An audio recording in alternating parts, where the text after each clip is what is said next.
आज मेरी शिरकत जहाँ है वह जगह है पटना का मिलर हाई स्कूल ग्राउंड।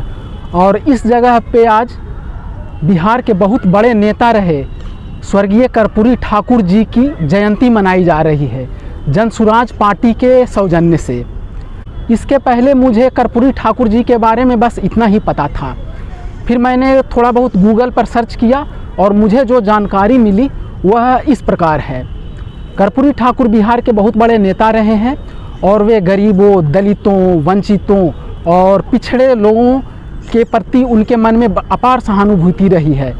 वे स्वयं भी एक दलित परिवार से आते थे और बिहार में समतामूलक समाज स्थापित करने की दिशा में वे प्रयासरत थे।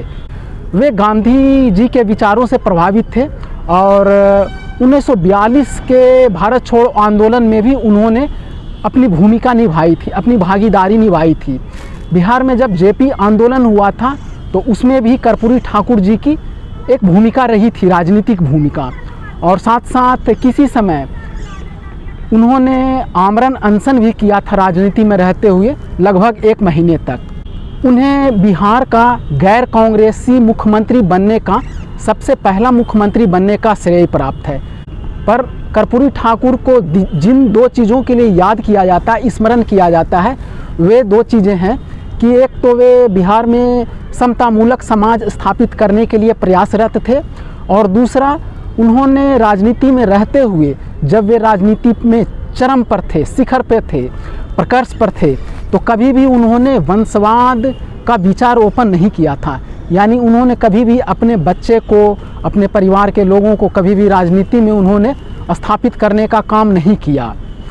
वे साफ सुथरी एक राजनीति करते रहे और राजनीति में वे सदा सम्माननीय, माननीय रहे। इसी वजह से बिहार की आम जनता में, बिहार के आम लोगों में उनके प्रति एक सम्मान की भावना है, उनकी एक साफ सुथरी छवि है और वे बिहार की राजनीति में, बिहार के आम लोगों में वे एक माननीय नेता के रूप में माने जाते हैं। तो आज मैं आया हूँ यहाँ पे जनसुराज पार्टी की तरफ से जब जयंती मनाई जा रही है तो यहाँ पे शामिल होने। तो देखता हूँ थोड़ी देर बाद प्रोग्राम शुरू होने वाला है, कार्यक्रम शुरू होने वाला है, तो देखता हूँ क्या कुछ सीखने को मिलता है, क्या कुछ विचार मेरे मन में अच्छे विचार आते हैं या क्या कुछ सीखने को मिलता है। यहाँ से पटना के मिलर हाई स्कूल ग्राउंड से मैं मनीष कुमार। धन्यवाद। अभी नेता लोग बता रहे थे कि 25 में परिवर्तन होने वाला है। आप बताइए, सत्ता का परिवर्तन चाहिए कि व्यवस्था का परिवर्तन चाहिए? ना, जोर से बोलिए। सत्ता का परिवर्तन चाहिए कि व्यवस्था का परिवर्तन चाहिए? नेता जीतना चाहिए कि आपका बच्चा जीतना चाहिए? अरे यार, अपने बच्चों के लिए आवाज भी नहीं लगा रहे। नेता का बच्चा जीतना चाहिए कि आपका बच्चा जीतना चाहिए? तो इस बार वोट नेताजी के लिए कि अपने बच्चों के लिए? तो एक बार जरा हाथ उठाकर बोलिए, अपने बच्चों के लिए कि नेताओं के लिए? इस बार वोट किसके लिए, नेताजी के लिए कि अपने बच्चों के लिए? अपने बच्चों के लिए वोट देना है ना, देना है ना, तो जीत अपने आप हो जाएगी। एक बार अपने बच्चों के लिए वोट दीजिए, अपने आप। आपके वोट में इतना ताकत है। यहाँ जो लोग बड़ा बड़ा बंगला में बैठे हैं, ये आप ही के वोट से बैठे। अरे आपने अपने बच्चों के लिए कभी वोटे नहीं दिया, नहीं तो आपका बच्चा भी इस जाड़े के दिन में कहीं मजदूरी करने नहीं जाता। जनसुराज का समतामूलक समाज का 5 सूत्र है। नौकरियों में आरक्षण जो है वो बना रहे, लेकिन साथ साथ जनसंख्या के आधार पर राजनीतिक भागीदारी मिलना ही चाहिए। मिलना चाहिए कि नहीं मिलना चाहिए? जरा हाथ उठाकर समर्थन कीजिए, मिलना चाहिए कि नहीं मिलना चाहिए? लेकिन 3 और बात, शिक्षा के लिए जब तक गरीब का बच्चा पढ़ेगा नहीं तब तक उसको आरक्षण का लाभ नहीं मिल सकता है। इसलिए जनसुराज ने कहा है जब तक सरकारी शिक्षा की व्यवस्था सुधरे नहीं, कैसे कि लालू नीतीश ने यहां शिक्षा व्यवस्था इतना खराब कर दिया है, इसको सुधारने में बरसों लगेंगे। तो जनसुराज ने कहा है, याद रखिए, जब तक बिहार में सरकारी शिक्षा की व्यवस्था सुधरेगी नहीं, तब तक गरीब से गरीब आदमी आप अपने बच्चे को प्राइवेट स्कूल में भेजिए, उसका खर्चा फीस सरकार के ओर से दिया जाएगा, ताकि गरीब से गरीब का बच्चा भी बढ़िया अंग्रेजी मीडियम स्कूल में पढ़ पाए। पढ़ना चाहिए कि नहीं पढ़ना चाहिए? इस चीज का समर्थन जो लोग कर रहे हैं, जरा हाथ उठाइए, जोर से बोलिए। आपका बच्चा प्राइवेट में पढ़े, उसका फीस सरकार को देना चाहिए कि नहीं देना चाहिए? खाली नेता लोग का लड़का अंग्रेजी स्कूल में पढ़ेगा, गरीब का बच्चा भी पढ़ना चाहिए। और तीसरा 3 बात हो गया, आरक्षण, राजनीतिक भागीदारी, शिक्षा के लिए व्यवस्था, और चौथी बात है भूमि सुधार। कुछ लोग कहता है कि भूमि सुधार का बात कीजिएगा तो सब सवर्ण जाति ओबीसी लोग आपसे खिलाफ हो जाएगा। पूरे बिहार में सिर्फ 8 जातियों के लोगों के पास 2/3 से ज्यादा जमीन है। ये आंकड़ा याद कर लीजिए, सिर्फ 8 जाति के लोगों के पास 2/3 जमीन है।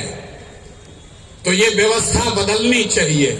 इसलिए जनसुराज ने कहा है भूमि सुधार लागू किया जाएगा। पूरे देश में 100 में 38 आदमी भूमिहीन है। बिहार में 35 साल से समाजवाद का नारा देने के बाद भी 100 में 60 आदमी भूमिहीन है। तो भूमिहीनों की संख्या कम हो, इसलिए जनसुराज की जब सरकार बनेगी तो 3 वर्ष में भूमि सुधार यहां लागू किया जाएगा, ताकि भूमिहीनों को जमीन मिल सके। ये होना चाहिए कि नहीं होना चाहिए?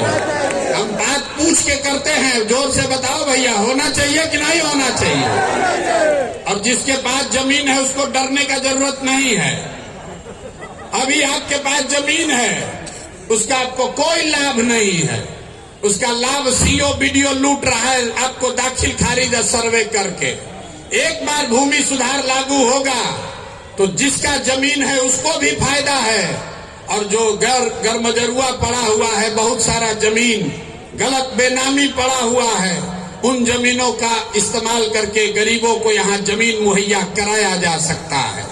हजारों एकड़ जमीन भूदान में, जहां जिस राज्य में विनोबा भावे ने इतना बड़ा आंदोलन किया, आपको पता ही नहीं है कि लाखों एकड़ जमीन जो सवर्णों ने, ओबीसी समाज ने, जिनकी जमीन थी, उन्होंने जमीन दान किया था गरीबों के लिए।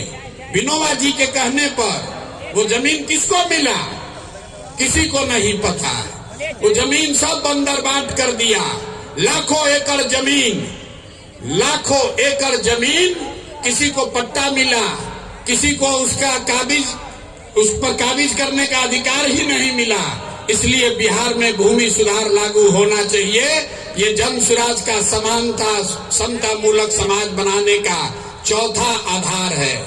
और 5वां आधार है पूंजी के वितरण में समानता। आपके गांव में जिसके पास भी पैसा है, उसके पास पढ़ाई नहीं है, जमीन नहीं है, लेकिन अगर पूंजी है तो कोई ना कोई रोजी रोजगार, दुकान व्यापार करके लोग अपना जीवन चला रहे हैं। लेकिन समाज में जो लोग पीछे छूट गए हैं, उनके पास पूंजी की उपलब्धता नहीं है। आप बैंक में जाते हैं, गरीब को कोई लोन नहीं दे रहा है। तो जनसुराज के समता मूलक समाज का 5वां आधार है पूंजी के वितरण में समानता। अगर 100 रुपया बैंक लोन दे रहा है तो उसमें समाज के जो पिछड़े वर्ग के लोग हैं, उनको उनकी संख्या के हिसाब से हक मिलना ही चाहिए। ये 5 बात लागू की जाएगी, तभी बिहार में आप समता मूलक समाज की परिकल्पना कर सकते हैं। आप आए हैं कर्पूरी जी के नाम पर, आप अब इस ठंड में कष्ट करके आए हैं। कुछ लोग जाने के भी तैयारी में हैं। 10 महीने के बाद चुनाव होगा। जब चुनाव होगा, वोट जिसको मन है उसको दीजिए, लेकिन जिन लोगों ने जिन नेताओं ने 35 वर्ष से आपको सामाजिक न्याय के नाम पर, जाति धर्म के नाम पर बांट कर लूटा है, उनको वोट नहीं देना है। नहीं देना है ना भाई? ना बताइए, फिर से बोलिए, देना है कि नहीं देना है? अरे जिन लोगों ने लूटा है 35 साल में, उसको वोट देना है कि नहीं देना है? नहीं देना है ना? तो बस एक बार बिहार का जयकारा कीजिए और फिर घर जाइए। जय बिहार, जय बिहार। एक बार अब जाने से पहले कर्पूरी जी के लिए तो कोई बात हुआ नहीं, इतना देर से सब नेताजी लोग बोले हैं। कर्पूरी जी के नाम पर उनकी 101वीं जयंती है, तो ये संकल्प लेकर जाइए, उनको श्रद्धा सुमन अर्पित करने का सबसे अच्छा तरीका ये है कि इस बार वोट नाली गली पर नहीं, 5 किलो मुर्गा भात पर नहीं, मंदिर मस्जिद पर नहीं, नेताओं का चेहरा देखकर नहीं, अपने बच्चों का जीवन सुधारने के लिए, बिहार में समता मूलक समाज बनाने के लिए आप वोट देंगे, ये संकल्प लेकर जाइए। आप सब यहाँ आए, ठंडा में आए हैं, सुरक्षित घर जाइए।